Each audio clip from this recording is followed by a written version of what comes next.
Hello! Bienvenue chez les Mères Nature, le podcast qui t'accompagne à toutes les étapes de ta grossesse. 2 fois par mois, c'est une petite parenthèse où l'on parle de comment bien vivre sa grossesse au naturel. Ce podcast t'est proposé par Gariguette. Nous sommes 2 sœurs. Moi c'est Cécile. Et moi, c'est Livia.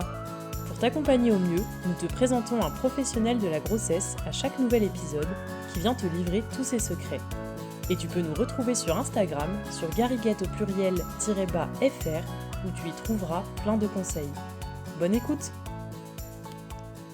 Aujourd'hui, on est hyper contente d'aborder le sujet du soin des cheveux pendant la grossesse et le postpartum. C'est un sujet assez vaste, donc on a la chance d'avoir 3 super intervenantes aujourd'hui. Déjà, on va parler de l'expérience personnelle de Marine, puis on aura les interventions de Laurine, du compte Instagram La Belle Boucle, sur comment choisir des produits naturels, et de Marie, fondatrice des produits Homom, sur les produits vraiment spécifiques à la grossesse. Alors déjà, coucou Marine et merci d'être là. Coucou Euh, à tout le monde. Alors, tu as un compte pour aider les filles à prendre soin de leurs cheveux bouclés. Donc, c'est Mrs. Freeze, on mettra en description de l'épisode. Et suite à ta grossesse, l'année dernière, tu as beaucoup partagé ton expérience de perte de cheveux en postpartum. Est-ce que tu peux nous raconter, nous parler un peu de tout ça? Alors avec grand plaisir, donc j'ai accouché au mois de décembre, d'un petit garçon et pendant toute ma grossesse, on va dire que j'ai eu des cheveux, juste magnifiques, un volume, parfait, des boucles, voilà, j'ai jamais eu des cheveux comme ça et au moment, où j'ai accouché, j'ai allaité pendant à peu près un mois et à ce moment-là, quand j'ai arrêté l'allaitement, j'ai eu, la grosse surprise de perdre énormément de cheveux et surtout au niveau des tempes.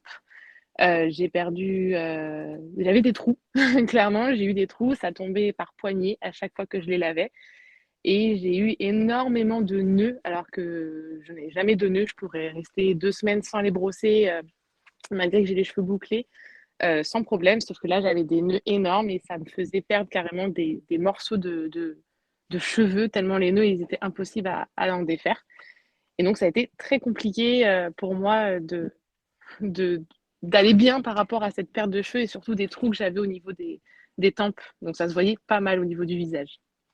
Ouais, surtout que tu t'y attendais pas forcément, en fait. Pas du tout, parce qu'en plus j'avais fait une cure, pendant ma grossesse, donc spécialement pour la grossesse, donc je pensais vraiment pouvoir y échapper, mais finalement, j'y ai pas échappé du tout. Et du coup, ça a l'air d'être quelque chose qui est assez courant en postpartum. Du coup, donc merci déjà de nous partager ton témoignage. On va en reparler tout à l'heure pour savoir quelles solutions tu as mises en place et comment ça s'est passé pour toi. Salut Marie, salut Laurine, on est super contente que vous soyez là aujourd'hui. Bonjour, moi aussi je suis super contente d'être là. Bonjour, moi aussi. Alors Marie, tu as créé ta marque de produits cosmétiques pour les femmes enceintes, Homom. Est-ce que la perte de cheveux en postpartum, c'est une problématique qui est souvent rencontrée par tes clientes? Ah oui, tout à fait, la perte de cheveux postpartum, ça fait partie des 3 plus grandes peurs des femmes enceintes et jeunes mamans, avec les vergetures et le masque de grossesse. Et c'est vraiment un problème qui est très fréquemment rencontré. Je crois qu'il y a plus de 70 des femmes que ça gêne, donc c'était vraiment quelque chose qu'il fallait adresser et en plus, on peut faire des choses pour, limiter la chute de cheveux postpartum. Donc voilà, c'est vraiment un problème qui est fréquent et qui préoccupe les femmes enceintes et les jeunes mamans. OK, alors on reparlera tout à l'heure donc justement des solutions qui existent et qui existent chez Homom. En tout cas, Laurine, donc toi, ça fait longtemps que tu as créé ton compte Instagram La Belle Boucle sur lequel tu donnes des conseils pour prendre soin des cheveux bouclés au naturel et tu as également développé tes propres produits et ouvert 2 salons de coiffure pour coiffer les cheveux bouclés à Lyon d'abord et à Marseille depuis peu. Exactement. Du coup, tu es spécialisée dans les bouclettes à la base, mais en soi, est-ce que choisir des produits naturels et sans produits toxiques, c'est pas important pour toutes les natures de cheveux? Oui, tout à fait, bien sûr, c'est vrai que les cheveux bouclés ont besoin d'un peu plus de soins spécifiques, que les cheveux lisses, donc c'est pour ça que le naturel marche, aussi bien, mais on a, justement plein de jeunes mamans ou de femmes enceintes ou de femmes, allaitantes, qui ont les cheveux bouclés aussi, et donc qui peuvent trouver leur bonheur, parmi les produits de La Belle Boucle parce qu'on propose justement des produits sains, et naturels qui sont, forcément mieux, quand, on a, des besoins spécifiques comme, allaiter un bébé ou quand on est enceinte. D'accord, et est-ce que c'est possible que la nature des cheveux change pendant la grossesse ou après la grossesse ou à un autre moment de la vie d'ailleurs? Ouais, exactement. On a plein de clientes parfois qui arrivent, en nous disant: «Bah, je viens d'accoucher et depuis je suis bouclée». Parce qu'elles ont, perdu beaucoup de cheveux en fait pendant, la grossesse ou les mois, suivants, et qui ont complètement changé de nature de cheveux et donc ce sont des nouvelles, bouclettes qui doivent apprendre du coup à entretenir, correctement leur nouvelle, chevelure bouclée. Et donc nous, bah, ça nous fait toujours, sourire parce qu'on a l'impression que c'est un petit peu, une nouvelle aventure pour elles, de se plonger dans les bouclettes. Et donc on les accompagne justement, dans cette nouvelle aventure. Mais effectivement, tous les changements d'hormones peuvent aussi faire changer, le type de cheveux. Et du coup, à ce moment-là, il va falloir gérer, donc la transition et de manière générale, si on ne le sait pas, comment on fait pour choisir des produits naturels pour les cheveux? Est-ce qu'il y a des choses à éviter particulièrement ou des labels à chercher? Alors, c'est vrai que pour toutes les chevelures, moi, je conseille d'éviter tout ce qui est sulfate et silicone. Les sulfates sont des ingrédients assez agressifs qu'on retrouve principalement dans les shampoings. C'est un ingrédient, qui est très, très nettoyant, mais les cheveux n'ont pas besoin d'un agent aussi fort, pour, avoir des cheveux propres. Pour tout ce qui est soin, moi, je conseille, d'éviter tout ce qui est silicone parce que, de la même façon que les sulfates, ça abîme, les cheveux sur le long terme. Donc ça, c'est déjà des conseils que je donne à tous les types, de cheveux pour, toutes les femmes. La particularité quand on est, enceinte ou qu'on allaite, moi je conseille d'éviter tous les produits à base, d'huile essentielle. Alors il y a certaines huiles essentielles qui peuvent être utilisées, mais c'est assez spécifique de savoir, lesquelles sont OK, lesquelles ne le sont pas. Donc moi pour, faciliter le choix, des clientes, je leur conseille directement en fait des produits qui n'en contiennent, pas du tout. Au moins c'est, des valeurs sûres, et on est sûr, du coup de pas faire, de bêtises. Nous sur notre site, sur la labelbook.fr, on a mis un label, Mama and Kid Friendly, sur tous les produits de la boutique qui sont OK du coup pour, les femmes enceintes, les femmes, allaitantes, mais aussi pour les enfants de moins de 6 ans. Et donc quand on se balade sur, les différentes fiches produits, de notre site, on peut se repérer du coup grâce à ce petit label, et toute, l'équipe Belle Boucle en fait, analyse, chaque composition pour, vérifier si le produit est adapté ou pas, aux femmes enceintes, et allaitantes. OK, c'est cool de faire le boulot là, en tout cas. On a certaines, des auditrices qui se demandent si, pour être sûres de la compo, elles peuvent faire aussi elles-mêmes des soins simples et clean avec, pas beaucoup d'ingrédients. Est-ce que tu as des conseils à ce sujet? Alors oui, moi, c'est vrai que je suis une adepte, des produits qu'on peut faire dans sa cuisine, avec des ingrédients, de la cuisine. Par exemple, en soins, hydratants pour, les cheveux, on peut très facilement prendre, par exemple, une compote de fruits, une cuillère de miel, une cuillère de yaourt, végétal, par exemple, tout mélanger pour, créer, un masque et l'utiliser en soin hydratant, pour les cheveux. Voilà, on sait qu'il y a beaucoup de personnes qui font leurs soins comme ça. Il y a aussi des recettes qui demandent un petit peu plus de technique. Par exemple, on peut faire, gonfler des flocons d'avoine dans de l'eau, à la casserole, ce qui va créer en fait une sorte de lait, de crème d'avoine, et c'est un soin très hydratant et très démêlant pour tous les types de cheveux. Et là, typiquement la composition, c'est vraiment juste, des flocons d'avoine et de l'eau, donc bah, c'est totalement, safe, pour les cheveux, pour la santé et cetera. Donc à condition de bien sélectionner ces ingrédients, parce que pareil, il ne faut pas du coup utiliser des huiles essentielles, par exemple, pour parfumer, son masque, mais on peut totalement utiliser des produits, qu'on fait soi-même. OK, donc à tester chez les auditrices, on verra les retours qu'on a. Et quand on perd beaucoup ses cheveux, donc du coup, souvent en postpartum, est-ce qu'il y a des choses en particulier à éviter dans sa routine? Donc on a les cheveux bouclés ou lisses, au niveau du brossage et cetera. Est-ce que tu conseilles quelque chose? Oui, moi, c'est vrai à toutes les personnes qui ont les cheveux bouclés, je conseille de ne pas brosser, les cheveux, tous les jours, que ça soit pas du tout une habitude. Moi, je conseille de se démêler les cheveux seulement au moment, de sa routine, sous la douche quand on fait, un soin, démêlant avec un masque, un après-shampoing. Moi, je me lave les cheveux qu'1 ou 2 fois par semaine, donc du coup, c'est seulement à ce moment-là que je me démêle les cheveux. C'est vrai que quand on est enceinte ou après avoir accouché, on perd beaucoup ses cheveux, donc il faut éviter de les brosser tous les les jours pour favoriser encore plus la perte. Je pense qu'il faut aussi éviter de faire des coiffures très, très attachées, de trop tirer les cheveux vers l'arrière parce que ça peut créer un petit peu de tension au niveau du cuir chevelu. Donc, faire attention de ne pas faire des coiffures trop serrées, pas trop de chignons très, très serrés pour éviter justement ça.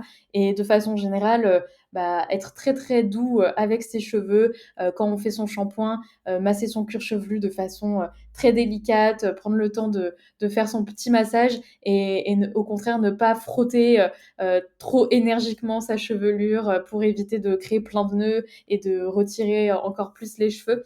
Donc voilà, c'est le maître mot, c'est la douceur, je pense, et de se chouchouter pour éviter encore plus de perte de cheveux. OK, c'est très clair comme message. On se demandait, toi, dans ta clientèle et dans ta communauté, tu as beaucoup de questions sur, justement la grossesse et le postpartum?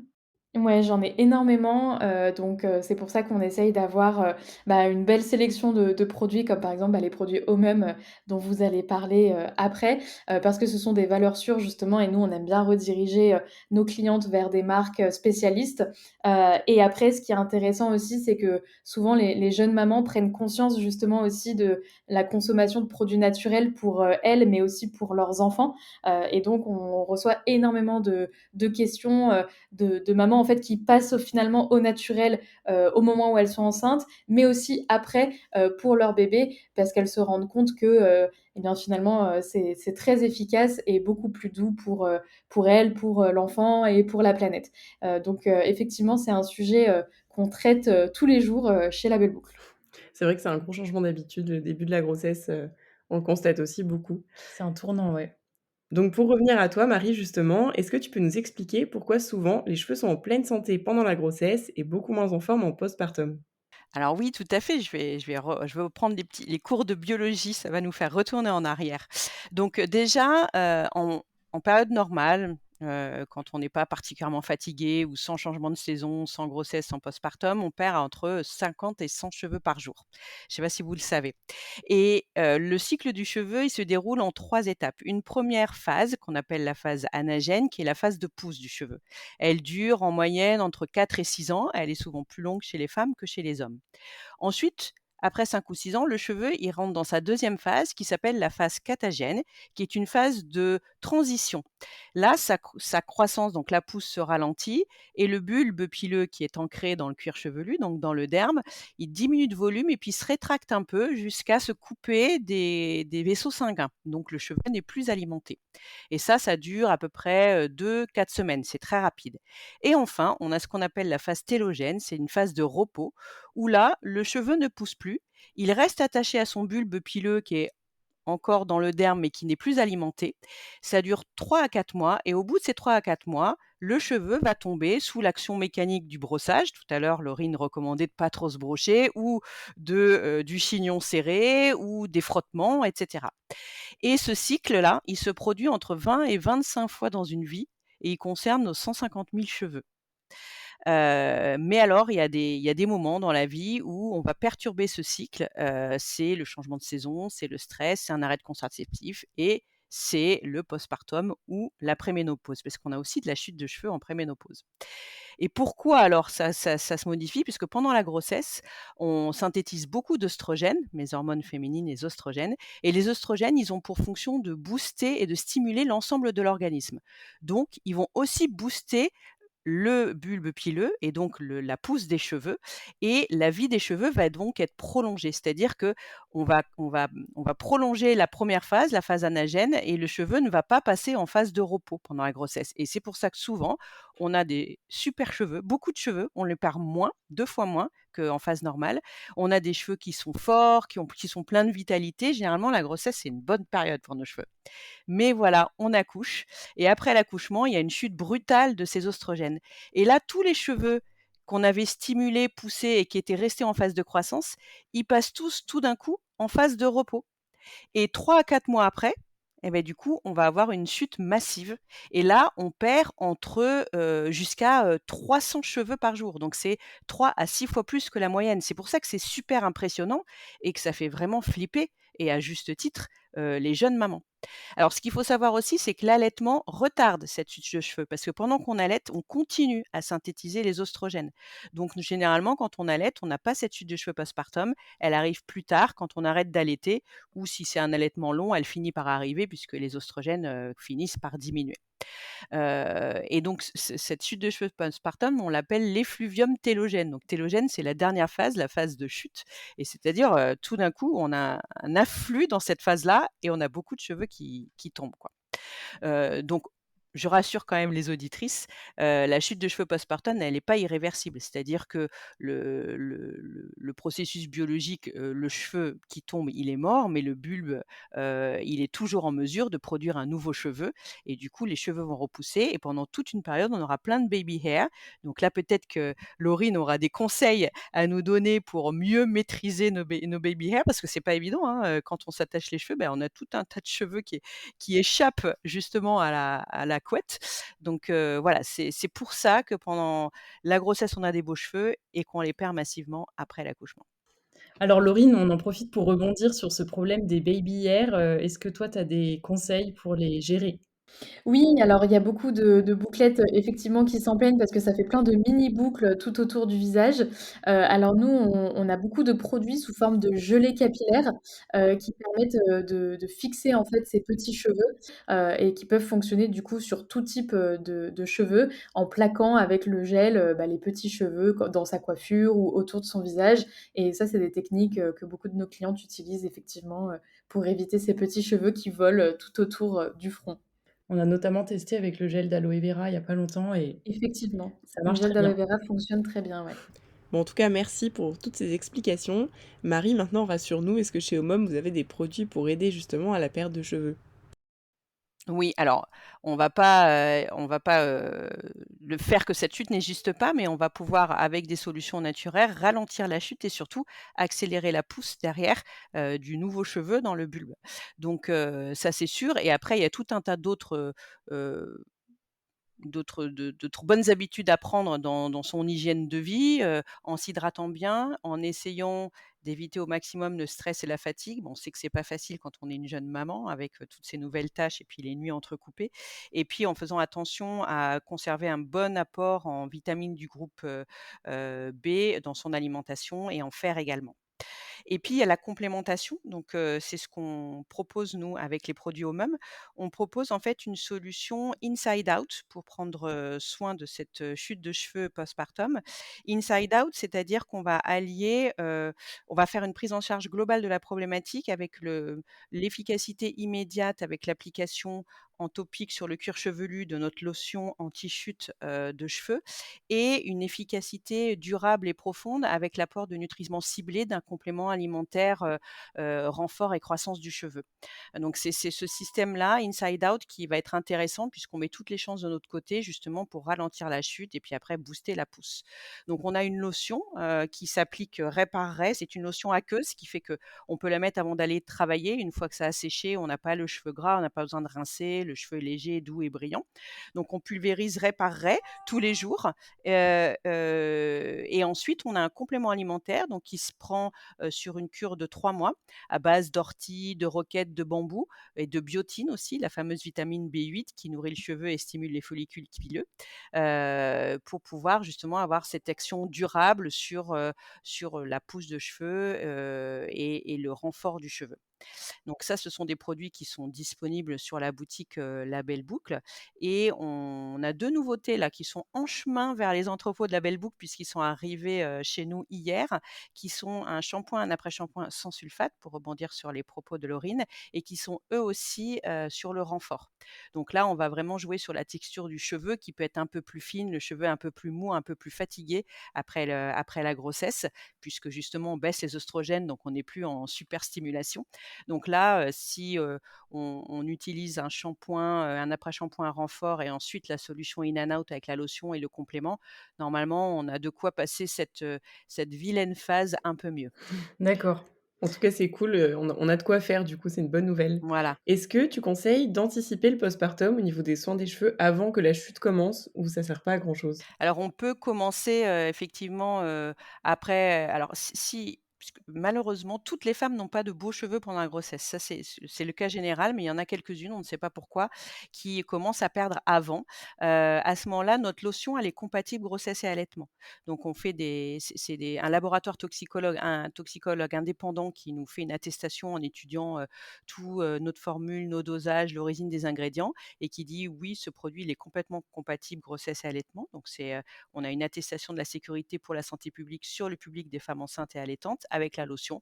Donc on peut commencer en étant enceinte sans problème. Le complément alimentaire, lui, il est compatible allaitement. Donc on conseille de le commencer après l'accouchement. Donc dès qu'on s'est remise, on peut commencer avant d'attendre la chute massive, c'est-à-dire 3 mois après l'accouchement. On peut le commencer, mais pas pendant la grossesse. Et pour finir, on peut revenir à ton expérience, Marine. Quelles solutions, toi, tu avais testées personnellement et lesquelles tu as validées et lesquelles tu n'as pas validées? Alors, ce que j'ai testé, donc, c'est des cures. Donc déjà, j'avais fait une cure pendant la grossesse, donc c'était avec madame la présidente. J'ai fait une cure pendant mon allaitement et ensuite, j'ai continué la cure, mais vu que je n'allaitais plus, par des comprimés autres, et c'est toujours madame la présidente que j'ai utilisé. Alors, sur le coup, je n'ai pas vu de différence parce que je perdais énormément de cheveux et ça a duré vraiment 2 mois pleins de pertes. Mais j'ai continué quand même à prendre cette cure en me disant qu'il n'y avait que forcément du positif derrière qui pouvait arriver et que j'avais regardé quand même pas mal sur Internet en me disant c'est normal, c'est la chute des hormones, on ne peut pas trop y échapper. Je faisais aussi pas mal de bains d'huile au niveau au niveau du cuir chevelu. Je faisais beaucoup de massages pour réactiver tout ce qui est flux sanguin, pour refaire de la pousse parce que j'avais vraiment des trous au niveau des tempes. Et j'avais un roll-on que j'avais fait maison et je mettais au niveau de mes tempes pour restimuler la pousse à ce niveau-là où j'avais vraiment perdu beaucoup. Et j'évitais énormément de les attacher pendant cette perte importante. J'évitais de les brosser, donc je faisais vraiment le démêlage lors de mes après-shampoings, donc vraiment pour les lisser au maximum et surtout pas les casser avec des pegs spéciaux, avec des brosses spéciales. Et voilà, entre guillemets, ce que j'ai pu faire. Et ça, au bout de 2 mois, j'ai commencé à perdre de moins en moins de touffes de cheveux et on voit vraiment le positif arriver. D'accord, donc au bout de 2 mois, la chute s'est calmée et ça tu as vu de la repousse? C'est ça, j'ai vu ce qu'on appelle les fameux baby hairs qui ont commencé à venir un peu partout au niveau de mes cheveux, au niveau de mes tempes. Donc Ouais. on pourrait vraiment les voir. Enfin, c'est vraiment des tout petits bouts de cheveux. Et, et, et voilà, et on voit que ça repousse à ce niveau-là. Donc j'ai moins de trous. Maintenant, c'est plein de frisottis puisque ça rebique en fait. Mais au moins, j'ai de la repousse et je sais qu'à long terme, j'aurai plus du tout de problème au niveau de ces endroits-là qui ont été parsemés. D'accord, et ta nature de cheveux, est-ce qu'elle est comme avant ou tu remarques un changement? Alors malheureusement, elle a totalement changé. Alors totalement, je suis toujours bouclée, je suis toujours avec des boucles que j'apprécie, mais ils sont beaucoup plus secs qu'avant. Malgré les soins, malgré les routines que je peux faire qui sont similaires depuis des années et avec qui, par exemple, Laurine, j'ai pu travailler et clairement, elle me donnait des super bons conseils. J'ai toujours continué à les faire. Et maintenant, ça marche beaucoup, beaucoup moins. Les produits ne sont plus forcément adaptés. Je dois changer aussi mes produits coiffants. Avant, j'en mettais des très légers. Maintenant, je suis obligée de mettre des produits beaucoup plus riches. Et j'arrive pas à retrouver ma base aussi bouclée au niveau de ma racine. J'ai beaucoup, beaucoup de mal à retrouver mes boucles. D'accord, bah, tu m'étonnes, c'est sûr que c'est pas simple à gérer en tout cas. Pour finir, on adore demander un petit secret à partager avec les mères nature qui nous écoutent. Donc là, on a de la chance, on va en avoir 3. Toi, Marine, c'est quoi ton petit secret pour les femmes, qui sont en train de traverser cette étape pas facile? Alors pour moi, le secret, c'est s'accepter et surtout voir le bonheur qu'on a eu de donner naissance à un bébé et se dire que tout passe et être patiente, surtout. Carrément. Bah, merci pour ton témoignage, merci pour ton partage et en tout cas, on va continuer à te suivre et espérer que tes belles boucles soient de retour en pleine forme un de ces jours. Je l'espère aussi. Laurine, toi, c'est quoi ton petit secret pour avoir une belle chevelure? Eh bien, effectivement, comme on l'a dit, tous les produits qu'on se met sur les cheveux sont très importants, mais il ne faut pas oublier aussi de prendre soin de ses cheveux, de l'intérieur, et donc moi, même sans être, enceinte, je prends régulièrement des cures de compléments alimentaires, parce que ce sont des cures, qui ont toutes les vitamines nécessaires, pour booster la pousse de nos cheveux, éviter la chute, avoir, des cheveux plus forts, qui poussent en meilleure santé, et donc par exemple, la gamme, de compléments alimentaires de Homem sont vraiment, parfaits, pour, les femmes enceintes ou allaitantes ou en postpartum, et donc ça, c'est quelque chose auquel on ne pense pas forcément parce qu'on regarde plutôt, quel masque, on va choisir, quel, shampoing on va utiliser, mais de prendre une cure, de compléments alimentaires, ça peut vraiment faire la différence, quand on souhaite, cibler des problématiques, précises et notamment, la chute de cheveux, pour moi, c'est vraiment, une solution, la plus efficace. OK, trop bien, c'est noté. Et toi, Marie, c'est quoi le tien de petit secret? Et moi, c'est plutôt en été, là, quand les cheveux sont un peu malmenés parce qu'il y a le sel de la mer ou le chlore de la piscine, le soleil, c'est que je détourne un produit de ma routine corps qui est, une huile vergeture, Homem. Alors je suis plus enceinte, hein, parce que je suis trop vieille pour ça, mais je l'utilise, tous les jours pour le corps et parce que voilà, une huile bien formulée, nous on a une bonne balance en oméga 3, en oméga 6, oméga 9, et bah, ça rebooste les cheveux et ça évite en fait qu'ils se dessèchent et qu'ils soient trop abîmés par la période, quoi. OK, super. Et ben, en tout cas, merci à toutes les 3 pour ce moment d'échange, au sujet des cheveux. Grand sujet et grande préoccupation. Merci à vous. En tout cas, on espère que les auditrices auront appris beaucoup de choses et on vous dit, à très bientôt, sur vos sites et pages respectives. Merci beaucoup les filles. Merci beaucoup. Merci, à bientôt. Merci. À bientôt. Merci d'avoir écouté cet épisode. Nous espérons que tu as passé un très bon moment en notre compagnie. N'hésite pas à t'abonner et à commenter. On se retrouve dans 2 semaines et en attendant, rejoins vite notre communauté sur Instagram.